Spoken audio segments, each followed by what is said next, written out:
বরং তোমারটা দুনিয়াতে কত বড় বাড়ি তৈরি করবা, কত উন্নত বাড়ি তৈরি করবা, কত উন্নত ধরনের গাড়ির তুমি মালিক হতে পারবা, কিন্তু এর চাইতে দামি গাড়ি, এর চাইতে দামি বাড়ি আমি আল্লাহ তাআলা নিজ হাতে তোমাদের জন্য জান্নাতের ভিতরে তৈরি করে রাখছি। সুবহানাল্লাহ। সুতরাং দুনিয়াতে নকল বাড়ি টেনশন করার দরকার নাই। জান্নাতের আসল বাড়ি আমি তোমাদেরকে দিব। উদ্দেশ্য হলো দুনিয়াতে যাওয়ার পরে তোমরা ইবাদত বন্দেগীর মাধ্যমে নিজের জিন্দেগিকে সাজাও। হ্যাঁ, এখন প্রশ্ন আসতে পারে, হুজুর তাহলে কি আমরা বাসস্থান তৈরি করব না? থাকার জন্য, ঘুমানোর জন্য কোনো বাসস্থান তৈরি করব না? আল্লাহ তাআলা নিষেধ করেন নাই, তবে বাসস্থান যেটা তৈরি করবেন এটাও যেন ইবাদতখানায় পরিণত হয়। আল্লাহ পাক রব্বুল আলামিন এই ইশারাটাও আমাদেরকে কাবা ঘর তৈরি করার মাধ্যমে দিয়েছেন, যে তোমরা দুনিয়াতে থাকার জন্য ঘর তৈরি করতে পারো, কিন্তু এই ঘরটা যেন তোমাদের শুধুমাত্র বিনোদনের ঘর না হয়, এই ঘরটা যেন তোমাদের দুনিয়ার স্বার্থ হাসিল করার ঘর না হয়, এই দুনিয়াটা যেন তোমাদের আরাম আয়েশের জায়গা বানানোর জন্য কোনো ঘর তৈরি করা না হয়, বরং যেই ঘরটা তোমরা তৈরি করবা এই ঘরটাকে পূর্ণাঙ্গ ইবাদতখানা যেন হতে পারে এরকম পরিস্থিতি পরিবেশ নিয়ে তোমরা তৈরি করবা। তাহলে ওই ঘরটা, ওই বাড়িটাই কঠিন কিয়ামতের ময়দানে আল্লাহ তাআলা জান্নাতে নিয়ে যাবে। সুবহানাল্লাহ। আল্লাহ তাআলা জান্নাতে নিয়ে যাবে। এজন্য আমরা দুনিয়ার ভিতরে ঘর সাজাইতেছি ফার্নিচার, অনেক সুন্দর বাড়ি তৈরি করছি, আর ঘরের ভিতরে রং বেরঙের ফার্নিচার তৈরি করে এগুলো দিয়া ঘরের চতুর্পাশে আমরা সাজায়া ফেলছি। আমরা মনে করতেছি এই ঘরটা সফল ঘর, নাকি বলেন? এটাই সফল ঘর না, এটা সফল ঘর নয়, এটাই আসল সৌন্দর্যের ঘর নয়। আমরা দুনিয়াতে ঘর সাজাইতেছি, সুন্দর বাড়ি বিল্ডিং করার পরে ঘরের ভিতরে বিশাল বড় একটা রঙিন টেলিভিশন লাগাইয়া দিছি। এই রঙিন টেলিভিশন 27 ইঞ্চি 32 ইঞ্চি একটা টেলিভিশন ঘরের ভিতরে লাগাইলে বুঝি ঘর সুন্দর হয়? এটার দ্বারা ঘর সুন্দর হয় না। ঘরের ভিতরে বিভিন্ন রকমের পাখি আর জীবজন্তুর মূর্তি নিয়ে এসে ঘরের ভিতরে আলমারির ভিতরে লুকায়া রাখলে ঘর সৌন্দর্য হয় না। এগুলোর দ্বারা ঘরের সৌন্দর্য বাড়ে না। ঘরের সৌন্দর্য বাড়ে হলো যেই ঘরের ভিতরে আল্লাহ পাকের কোরআনের তেলাওয়াত হয়, আল্লাহ পাক রব্বুল আলামিনের কুদরতি কদমের সিজদা যেই ঘরের ভিতরে পড়ে, সেই ঘরটা হলো আল্লাহ তাআলার কাছে আলোকিত ঘর। সুবহানাল্লাহ। সেই ঘরটাই হলো দুনিয়ার ভিতরে শ্রেষ্ঠ ঘর। মসজিদকে শ্রেষ্ঠ ঘর কেন বলা হয়? মসজিদকে দুনিয়ার ভিতরে সবচাইতে উত্তম জায়গা কেন বলা হয়? কারণ এই ঘরের ভিতরে আল্লাহ পাক রব্বুল আলামিনকে সিজদা করা হয়, এই ঘরের ভিতরে আল্লাহ তাআলার কালামুল্লাহ তেলাওয়াত করা হয়, এই ঘরের ভিতরে জিকির আজকার করা হয়, এই ঘরের ভিতরে দুনিয়ার কোনো কাজ চলে না, যার কারণে এই ঘরটা হলো দুনিয়ার ভিতরে শ্রেষ্ঠ ঘর। সুবহানাল্লাহ।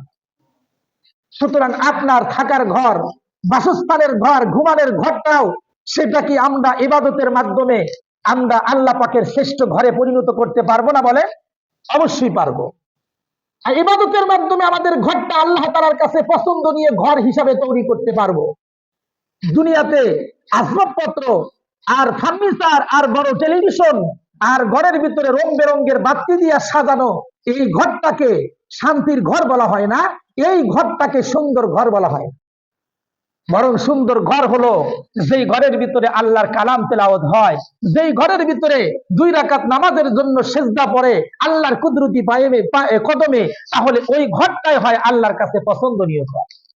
এজন্য ইতিহাস মন্থন করে দেখবেন, আজকে আমরা যেই পরিবেশে বসবাস করতেছি, যেই ঘরে, যেই বাসস্থানে আমরা ঘুমাইতেছি, আজ থেকে 1400 বছর আগে সাহাবা ইকরামের জিন্দেগির দিকে তাকায় দেখেন, তাদের এরকম বাসস্থান ছিল না। তাদের ঘর ছিল পাহাড় কেটে কেটে পাহাড়ের ভিতরে একটা গর্ত করে তার ভিতরে পরিবার নিয়ে থাকছে।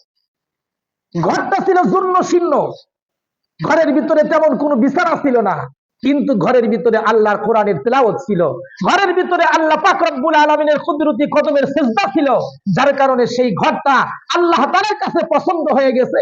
এমনকি এমন কিছু ঘরের কথা আল্লাহ তাআলা কোরআন এবং রাসূলের হাদিসের ভিতরে উঠে গেছে। সুবহানাল্লাহ। যেমন একজন সাহাবী ছিল, যেই সাহাবীর কোনো ঘর ছিল না, পাহাড় কেটে কেটে পাহাড়ের ভিতরে একটা গর্ত করে সেই গর্তের ভিতরে স্বামী আর স্ত্রী মিলে বসবাস করত। কিন্তু আশ্চর্যের বিষয় হলো তাদের স্বামী স্ত্রী মিলে 2 জনে মিলে মাত্র কাপড় ছিল পরিধানের একটা কাপড় নিয়ে সাহাবী স্বামী এবং স্ত্রী একটা গর্তের ভিতরে বসবাস করত, কিন্তু আল্লাহ পাক রব্বুল আলামিনের ভয়, আল্লাহ পাক রব্বুল আলামিনের মহাব্বত তাদের দিলের ভিতরে এমন ছিল যে তারা এক কাপড় নিয়ে গর্তের ভিতরে বসবাস করেও এক ওয়াক্ত নামাজ কখনো তারা ছাড়তো না। সুবহানাল্লাহ জোরে বলে।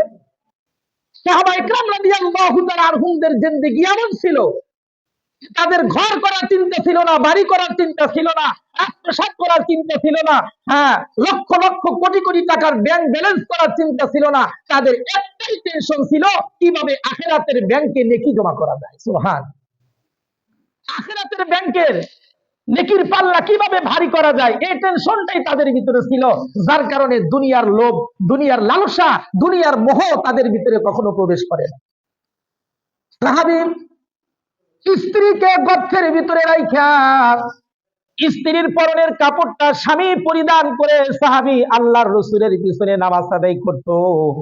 আবার নামাজ শেষ করে সর্বপ্রথম সাহাবী মসজিদ থেকে বের হয়ে যাইত।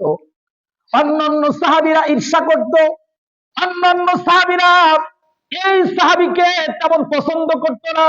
আল্লাহর রাসূলের কাছে এক পর্যায়ে তারা নালিশ নিয়ে চলে গেল, ইয়া রাসূলুল্লাহ, আপনার অমুক সাহাবী সবার শেষে মসজিদের ভিতরে আসে, সবার শেষ কাতারে আপনার পিছনে নামাজ আদায় করে, আবার সবার আগেই মসজিদ থেকে বের হয়ে যায়। ওগো পয়গম্বর, কি জন্য সেরকম করে আমরা জানতে চাই। ইয়া রাসূলুল্লাহ, আপনি কি সাহাবীর কাছে কিছু শুনবেন? আল্লাহর পয়গম্বর সাহাবীকে ডাকলেন।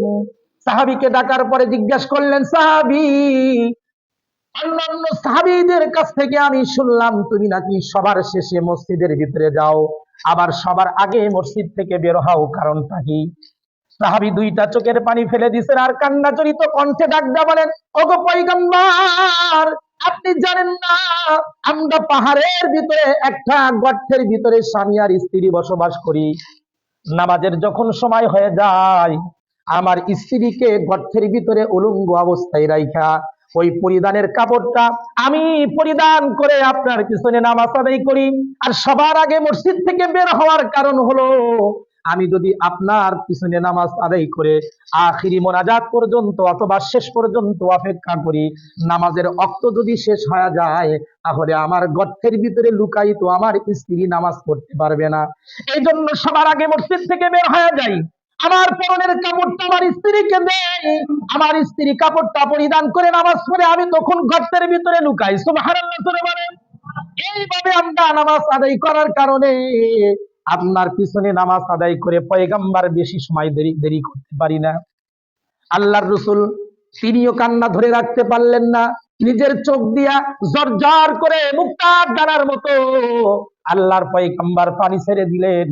সাহাবীরা এত কষ্ট করছেন, কিন্তু কখনো তারা এক ওয়াক্ত নামাজ তারা কখনো ছাড়েন নাই।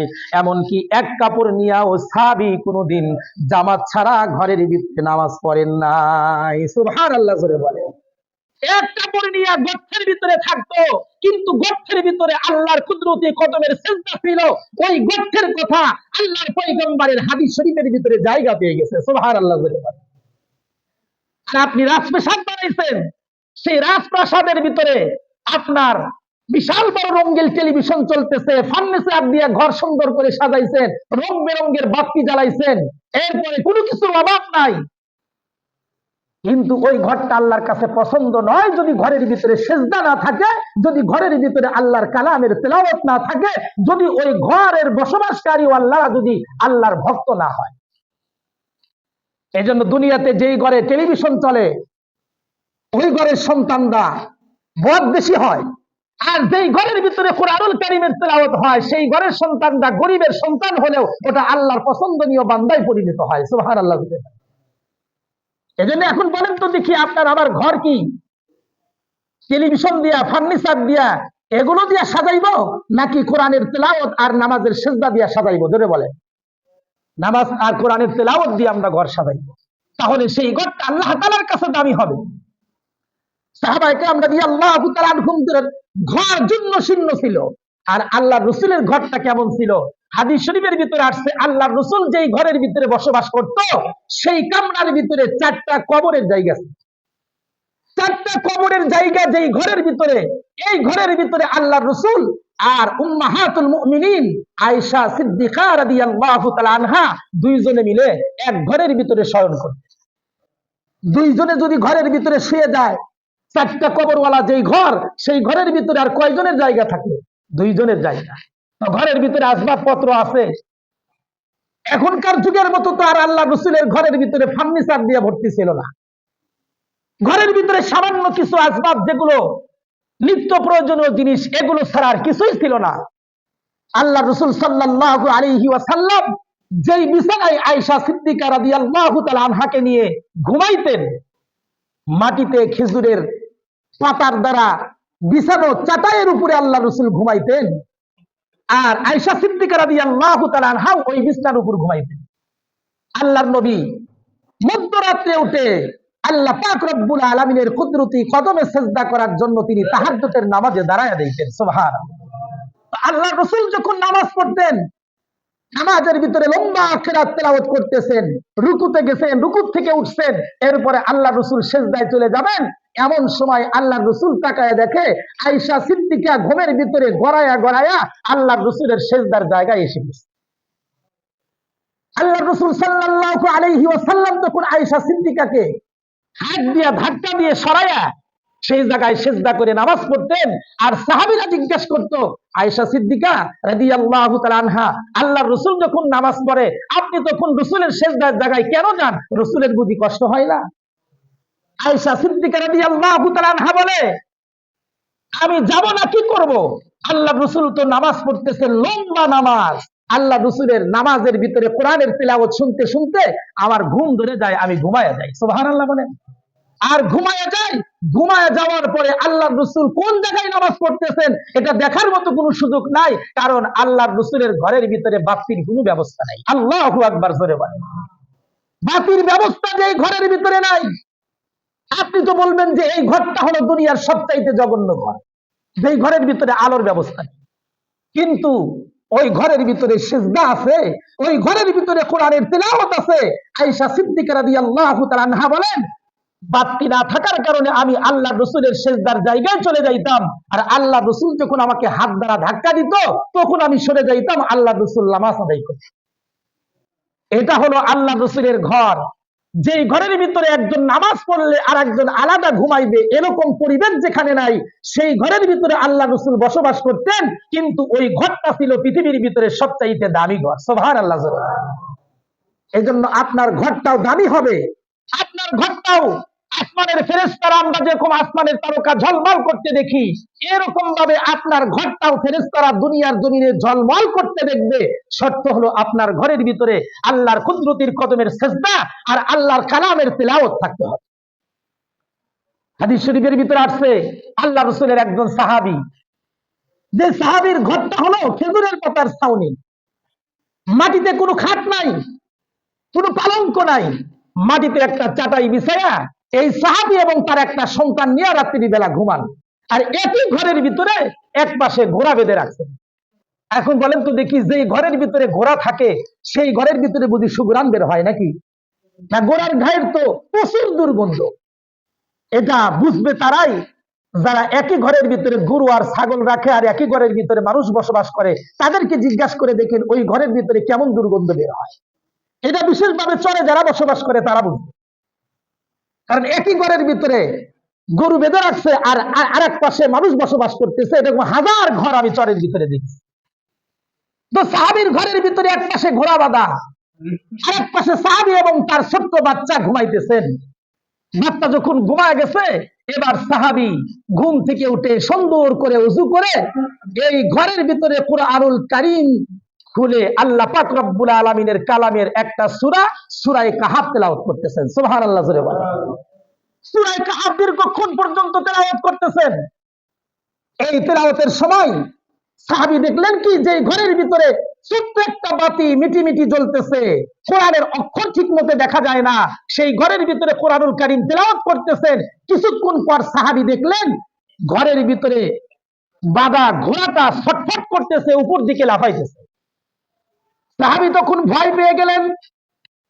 উনি মনে করছেন ঘোড়ার যদি ছটফটানির কারণে তার রশিটা ছিঁড়ে যায়, আর ঘোড়াটা যদি আমার কলিজার টুকরা সন্তানের উপরে সে পড়ে যায়, তাহলে আমার সন্তান নির্ঘাত দুনিয়া থেকে বিদায় হয়ে চলে যাবে। আল্লাহর পয়গম্বরের সাহাবী কুরআনুল কারীম তেলাওয়াত বন্ধ করে দিলেন।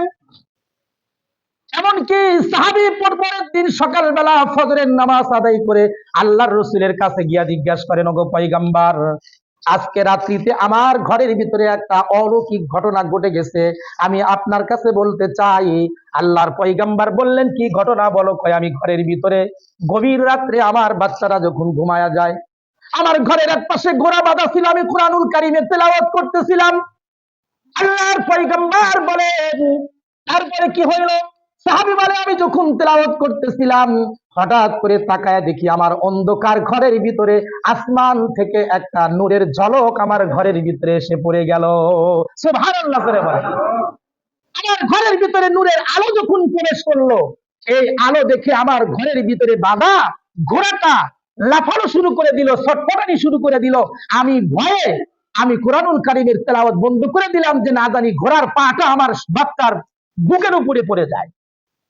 আল্লাহর পয়গম্বর একটা সুসংবাদ শোনায়া দিলেন, যদি মনোযোগ সহকারে শোনেন তাহলে এই কথাটা শোনার পরে অটো সুবহানাল্লাহ জবান থেকে বের হয়ে যাবে। আল্লাহর পয়গম্বর বলেন, সাহাবী, যেই ঘরের ভিতরে তুমি কুরআনুল কারীমের সূরা কাহাফ তেলাওয়াত করতেছিলে, এই তেলাওয়াতটা আল্লাহর কাছে এত পছন্দ হইছে, যেই ঘরের ভিতরে ঘোড়া বান্ধা, ঘরের চালটাও তেমন কোনো শক্তিশালী না, নরমাল ঘর, ঘরের মাজার ভিতরে মাটির ভিতরে তুমি ঘুমাও, ঘরটা তেমন শক্তিশালী নয়, কিন্তু ঘরের ভিতরে একটা শক্তিশালী আমল তুমি করছো। এই আমলের কারণে আল্লাহ পাক রব্বুল আলামিনের নূরের যে আলো তুমি দেখতে পাইছো, এটা আসলে কোনো আলো নয়, এটা নূরের তৈরি ফেরেশতারা সারিবদ্ধভাবে তোমার ঘরের ভিতরে প্রবেশ করতেছিল। শুধু তাই নয় সাহাবী, শুনে রাখো, তুমি যদি কুরআনুল কারীমের তেলাওয়াত বন্ধ না করতা, তাহলে তেলাওয়াত করা অবস্থায় তার সাথে মুসাফা করতে বাধ্য হয়ে যাইত।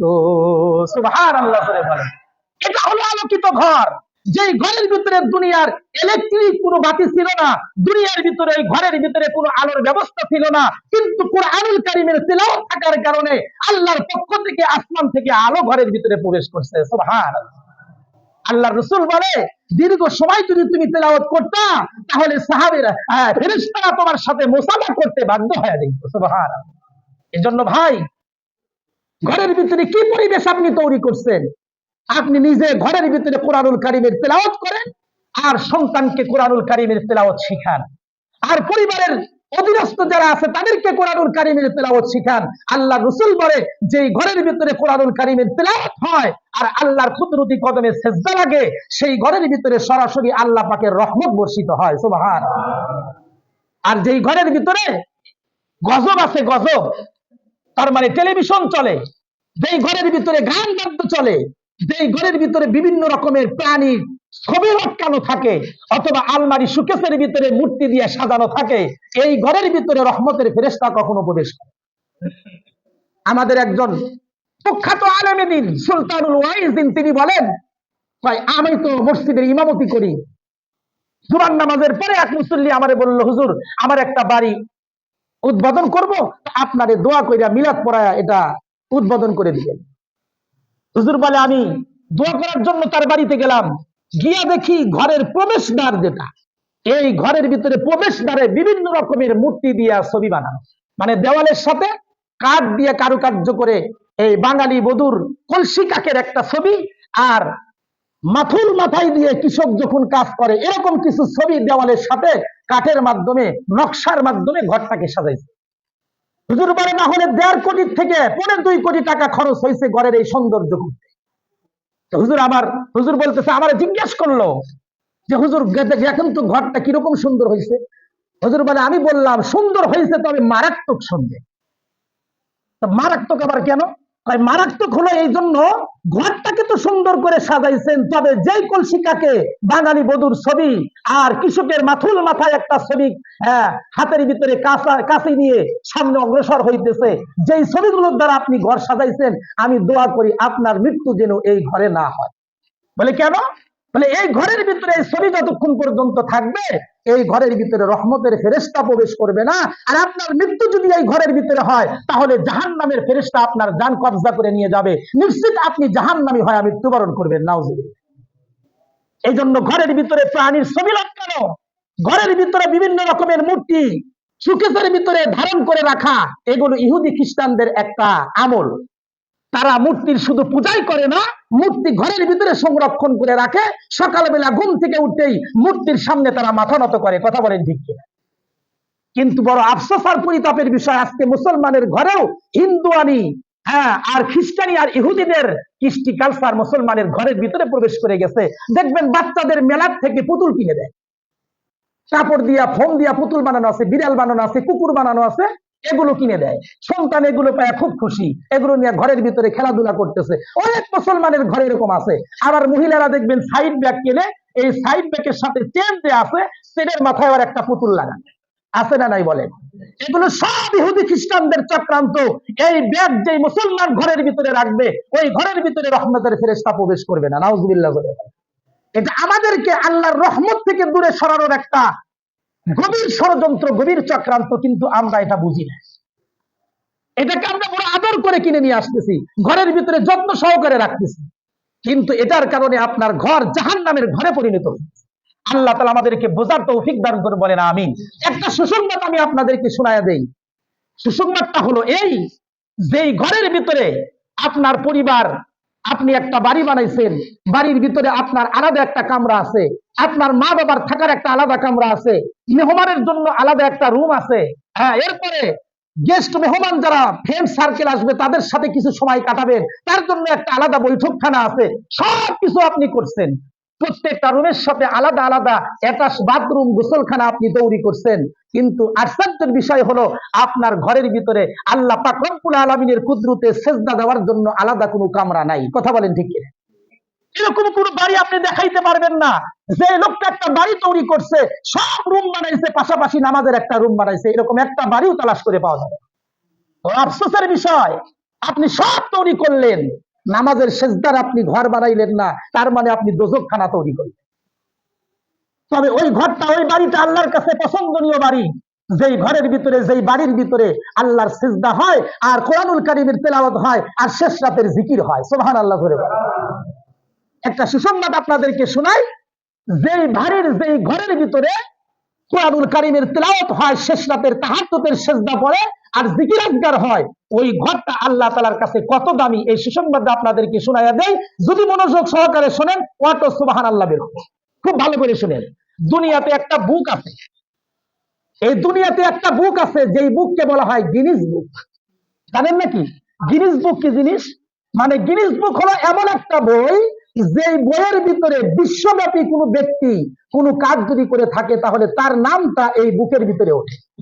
যেমন কোনো মানুষ একটা সুন্দর বাড়ি বানাইছে, যেই বাড়িটা হলো দুনিয়ার ভিতরে একটা শ্রেষ্ঠ বাড়ি, যেরকম ভারতের তাজমহল বানায়া বাদশাহ শাহজাহানের নামটা এই গিনিস বুকে উঠছে।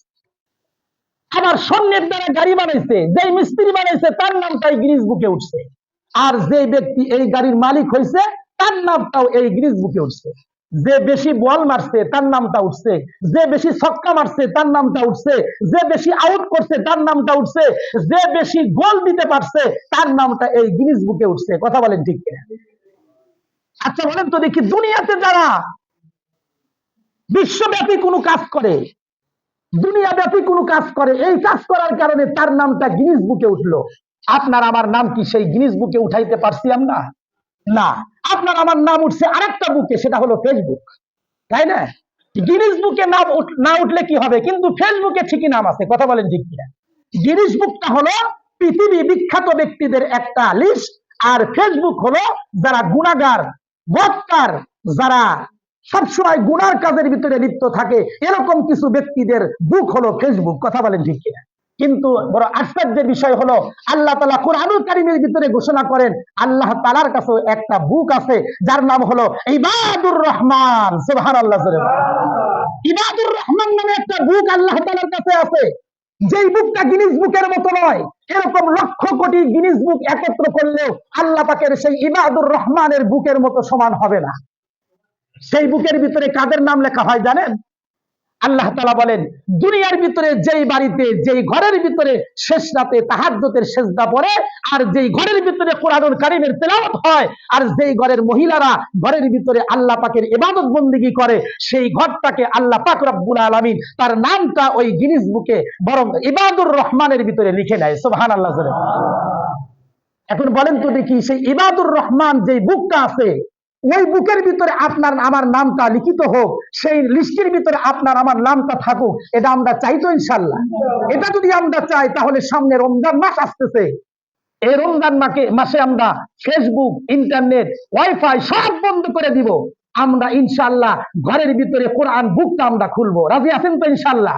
যে রমজান মাসে আমরা ঘরের ভিতরে কোরআন নামক বুকটা খুলবো, এটা আমরা রমজান মাসে কমাস কমে 1 খতম 2 খতম তেলাওয়াত করবো। মাশাআল্লাহ, আপনাদের এলাকায় এমন মানুষও আছে যারা ভোর রাত্রে উঠে, রাত্রি 2টা 3টার সময় উঠে ঘরের ভিতরে আল্লাহ পাকের কুদরতি কদমে সিজদা যায়, কোরআনুল কারীমের তেলাওয়াত করে। এই ঘরটা হলো আল্লাহর কাছে সবচেয়ে পছন্দনীয় ঘর। সুবহানাল্লাহ। এই ঘরটার নাম আল্লাহ পাক রব্বুল আলামিন ইবাদুর রহমানের খাতায় লিখে নেন। কঠিন কিয়ামতের ময়দানে এই ঘর এবং ঘরওয়ালাকে আল্লাহ পাক রব্বুল আলামিন স্পেশাল ভাবে ডেকে ডেকে তাদেরকে জান্নাতের ফয়সালা শোনায়া দিবেন। সুবহানাল্লাহ। এজন্য আমরা আমাদের ঘরের ভিতরে, পবিত্র রমজান মাস আসতেছে, রমজান মাসটা হলো কোরআন নাজিলের মাস, রমজান মাসটা হলো গুনাহ মাফের মাস, রমজান মাসটা হলো রহমত আর নাজাতের মাস। এই মাসের ভিতরে আমরা আমাদের ঘরের টেলিভিশন বন্ধ করব, আর সমস্ত মূর্তিগুলো বের করে দিব, আর আমাদের ঘরের ভিতরে কোরআনুল কারীমের তেলাওয়াত চালু করব। আর শেষ রাতে সেহরি খাওয়ার জন্য যখন উঠবো, কমস কম 2 রাকাত নামাজ আমরা ঘরের ভিতরে আদায় করতে পারবো তো ইনশাআল্লাহ? আল্লাহ পাক আমাদের তৌফিক দান করুন, সকলে বলি আমিন। আপনাদেরকে আরেকটা সুসংবাদ শোনায়া দেই। আল্লাহ রাসূল সাল্লাল্লাহু আলাইহি ওয়াসাল্লাম রজব আর শাবান মাসে আমাদেরকে একটা দোয়া শিখাইছেন, আল্লাহুম্মা বারিক লানা ফি রজব ওয়া শাবান ওয়া বাল্লিগনা রমাদান। এই দোয়াটা যে আমরা আমল করতেছি, একটা প্রশ্ন আমাদের ভিতরে আসে। প্রশ্নটা হলো এরকম যে, হুজুর আমরা তো রজব মাসের চাঁদ যখন উদয় হয়েছে তখন তো আমরা এই দোয়াটা পড়ছি, শাবান মাসেও কি এই দোয়া পড়বো? হ্যাঁ, শাবান মাসেও আল্লাহ রাসূল এই দোয়াটা বেশি বেশি পড়তেন। তবে প্রশ্ন হলো, এই দোয়ার ভিতরে রজব মাসের কথা আছে, শাবান মাসের কথা আছে, রজব মাসটা অলরেডি চলেই গেছে। এখন আবার দোয়া করতেছি, আল্লাহ রজব মাসের আর শাবান মাসের বরকত আমাদেরকে দাও, আর রমজান পর্যন্ত আমাদেরকে পৌঁছায়া দাও। তো রজব তো চলেই গেল, আবার রজবের কথা কেন বলবো? মুহাদ্দিসগণ কিতাবের ভিতরে লিখছেন, কোন ব্যক্তি যদি শাবান মাসেও এই দোয়াটা পড়ে, তাহলে এই দোয়ার ভিতরে যে রজবের কথা আছে, এই রজব মাসের দোয়া করার জন্য আল্লাহ তাআলা আগামী রজব পর্যন্ত তার হায়াতকে বৃদ্ধি করে দেয়। সুবহানাল্লাহ। তার মানে আপনি রজব মাসের দোয়াটা করলেন, আল্লাহ রজব মাসে শাবান মাসে বরকত দাও, রমজান শেষ পর্যন্ত আমাদের হায়াত বৃদ্ধি করে দাও। আর শাবান মাসেও যখন আবার রজবের কথা বলবেন, তার মানে রজব তো চলে গেছে, কিন্তু রমজানের পরে আবার আগামী বছর রজব আসে না নাই? আবার ওই রজব পর্যন্ত আল্লাহ তাআলা হায়াতকে বৃদ্ধি করে দেয়, তার মানে 11 মাস হায়াত বৃদ্ধি করে দেয়। সুবহানাল্লাহ। এজন্য এই দোয়াটা এই মাসে আমরা বেশি বেশি করে পড়বো। কমস কম আমার সাথে সবাই একবার হলেও পড়েন, তাহলে ইনশাআল্লাহ যদি আল্লাহ কবুল করে আপনার হায়াত আগামী রজব পর্যন্ত বৃদ্ধি হয়ে যাবে। পড়বেন তো সকলেই? সকলে বলেন, আল্লাহুম্মা বারিক লানা ফি রজবা ওয়া শাবান ওয়া বাল্লিগনা রমাদান। সকলে বলেন আমিন। আল্লাহ তাআলা আমাদের কবুল করে নিক, শাবান মাসের আর রজব মাসের বরকত আমাদের কি দিক, আগামী রজব পর্যন্ত আমাদের হায়াতকে বৃদ্ধি করে দিক। সকলে বলেন আমিন।